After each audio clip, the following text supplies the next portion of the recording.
Presunción. Acto abstracto. El artículo 282 del Código introduce el principio de presunción de causa, según el cual el acto es válido, aunque la causa o el final no esté expresada o sea falsa, pero esté fundada en otra verdadera. Si el precepto consagra que se presume la existencia de causa, aunque no esté explicitada en el negocio, mientras no se demuestre lo contrario.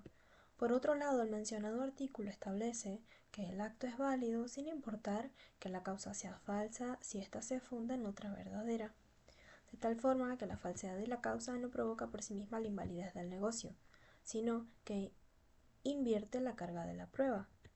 Acreditado que la causa es falsa, quien pretende mantener el acto deberá probar que el negocio tiene causa y que ella es lícita. En relación con el acto abstracto, previsto en el artículo 283 del Código, debemos señalar que es aquel en el cual la causa no está presente o visible y en principio no influye en su validez o eficacia. En los actos causados, la carencia, ilicitud o falsedad de causa determina su invalidez. En los abstractos, esas circunstancias no juegan inicialmente cuando el acreedor pretende el cumplimiento, es decir, el deudor no podrá invocarlas como defensa frente a la acción del acreedor, pero una vez que ha pagado lo que se le reclamaba, puede accionar contra el acreedor para obtener la restitución de lo pagado.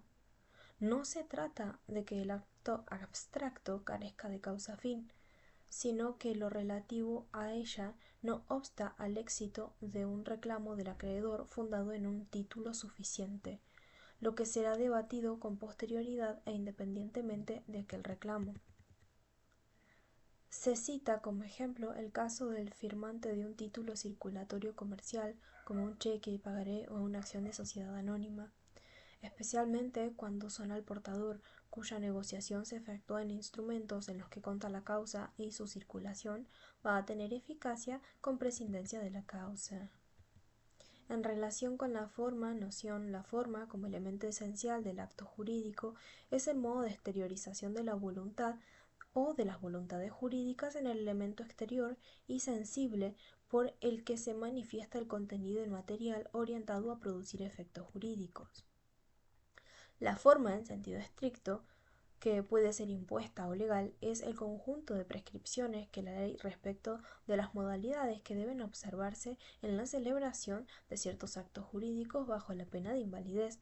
Como veremos más adelante, hay supuestos en los que la ley establece que el modo en el que debe manifestarse la voluntad para la trascendencia jurídica del acto, mientras que en otras circunstancias se admite que los particulares eligen libremente la forma en la que han de expresar su voluntad. Elementos accidentales. Las modalidades de enumeración. Se denominan modalidades o elementos accidentales del acto jurídico o aquellas disposiciones accesorias introducidas por las partes que modifican los efectos normales del tipo legal y subordinan la adquisición de un derecho a un acontecimiento futuro o la resolución de un derecho ya adquirido. De este modo, postergan su exigibilidad o imponen un deber jurídico excepcional y accesorio al adquiriente de un derecho. Las modalidades por las que las partes pueden introducir en conformidad con la autonomía de la voluntad a los actos jurídicos son la condición, el plazo y el cargo. La condición, definición, clases y efectos, según el artículo 343, son sus alcances y especies. Se denomina la condición a la cláusula de los actos jurídicos, por la cual las partes subordinan su plena eficacia o resolución a un hecho futuro e incierto. Las disposiciones de este capítulo son aplicables en cuanto fueran compatibles a la cláusula por la cual las partes sujetan la adquisición o extinción de un derecho a hechos presentes o pasados ignorados. Concepto. El artículo en comentario define la condición como la cláusula por la que las partes subordinan su plena eficacia o resolución de un hecho futuro e incierto. De este concepto surgen los caracteres de la condición. Debe ser un hecho futuro e incierto.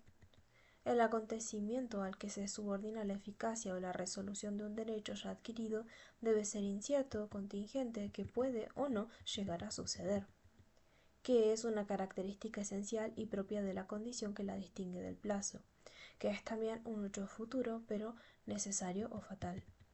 B. además del hecho previsto como condición que ha de ser futuro, lo que le da incertidumbre. Si se tratara de un hecho pasado o presente, no habría incertidumbre, aunque puede ocurrir que las partes ignoren que el hecho ya ha ocurrido. Así sería incierto subjetivamente, pero ello no obsta para que exista condición. Clases de condición. En el mencionado artículo refiere en su título a especies de condición, aludiendo tanto a la condición suspensiva como a la resolutoria. La condición suspensiva supeditada la plena eficacia de la relación jurídica a la realización de un hecho futuro e incierto, previsto como condición, con lo cual se origina un derecho eventual, ya que si la condición no se cumple, el acto jurídico no podrá perfeccionarse. Es decir, cuando la condición es suspensiva, el acto no produce sus efectos sino a partir del momento en que aquella se cumple. Por el contrario, la condición es resolutoria, cuando lo que depende del hecho incierto y futuro es la extinción del derecho ya adquirido. Ello implica que los efectos del acto comienzan a producirse desde el momento mismo de la celebración del acto, pero cesan si la condición no tiene lugar. Por su parte, el artículo 344 prevé las condiciones prohibidas, disponiendo la nulidad del acto jurídico cuando se haya establecido sujeto a un hecho imposible, contrario a la moral y a las buenas costumbres, prohibido por el ordenamiento jurídico o que dependa exclusivamente de la voluntad del obligado. Además, establece que la condición de no hacer una cosa imposible no perjudica la validez de la obligación si ella fuera pactada bajo modalidad suspensiva, pues ello supone que en definitiva nada se ha constituido y tal obligación se considera pura y simple, sin que nada pueda afectar su existencia. Cabe señalar que si se hubiera pactado una obligación de no hacer una cosa imposible como condición resolutoria, ésta anula aquella. Finalmente, la norma prevé que se tendrán por no escritas las condiciones que afectan de modo grave las libertades de la persona, como la de elegir domicilio o religión, o decidir sobre su estado civil. Por esto se entiende que el dispositivo es meramente enunciativo y por lo tanto comprensivo de otros causismos que implican afectar las libertades individuales. Efectos. De acuerdo con el artículo 346, la regla es que la condición cumplida, sea esta suspensiva o resolutoria, produce efectos hacia el futuro, lo que implica que el acto jurídico bajo la modalidad suspensiva cobrará eficacia el día del suceso previsto como condición, en caso de que el negocio jurídico sujeto a la condición resolutoria, una vez producido el acontecimiento, se extinguieran los efectos a partir de ese momento. La excepción es que las partes modifiquen libremente dichos efectos hacia el futuro, dándole a la condición suspensiva o resolutoria efectos retroactivos.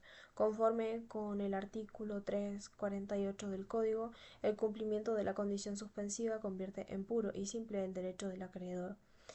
Esa conversión produce efecto desde el momento mismo en que se cumple la condición. En otras palabras, una vez acaecido el hecho futuro e inciertos previstos como condición suspensiva, el sujeto que tenía derecho eventual pasa a tener un derecho efectivo. Por ende, podrá hacer valer las prerrogativas que ese derecho conlleve, de acuerdo con la naturaleza, los fines y el objeto del negocio jurídico celebrado.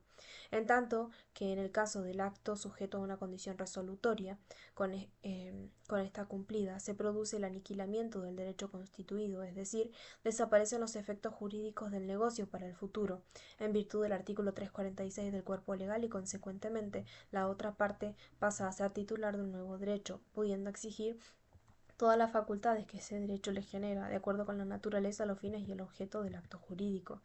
Ahora sí, si bien las partes hubieran pactado libremente dar un efecto retroactivo, en el caso de la condición suspensiva del derecho se adquiere desde la fecha de la celebración del acto y en el caso de la condición resolutoria el derecho se extingue, considerándose como si nunca hubiera existido.